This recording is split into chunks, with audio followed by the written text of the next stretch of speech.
বহুল আলোচিত তত্ত্বাবধায়ক সরকার ব্যবস্থা বাতিল সহ সংবিধানের পঞ্চদশ সংশোধনীতে আনা কয়েকটি বিষয় হাইকোর্টের রায় বহাল রেখেছেন আপিল বিভাগ। এর ফলে সংবিধানে ফিরল গণভোট ও তত্ত্বাবধায়ক সরকার ব্যবস্থা। ৯ জুলাই সকালে প্রধান বিচারপতি জুবায়ের রহমান চৌধুরীর নেতৃত্বাধীন ৪ সদস্যের আপিল বিভাগ এই রায় দেন। এর ফলে তত্ত্বাবধায়ক সরকার ব্যবস্থা ও গণভোটের বিধান পুনর্বহাল সংক্রান্ত হাইকোর্টের রায় বহাল রইল বলে জানিয়েছেন আইনজীবীরা।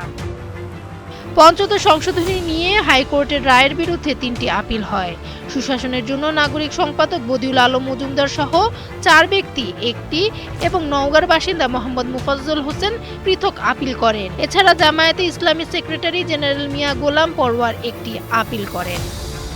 গত বছরের ১৩ নভেম্বর বহুল আলোচিত তত্ত্বাবধায়ক সরকার ব্যবস্থা বাতিল সহ সংবিধানের পঞ্চদশ সংশোধনীতে আনা কয়েকটি বিষয় অবৈধ ঘোষণা করে হাইকোর্টের রায়ের বিরুদ্ধে আপিলের অনুমতি দেন সর্বোচ্চ আদালত। তৎকালীন প্রধান বিচারপতি ডক্টর সৈয়দ রেফাত আহমেদের নেতৃত্বাধীন আপিল বিভাগ এই আদেশ দেন।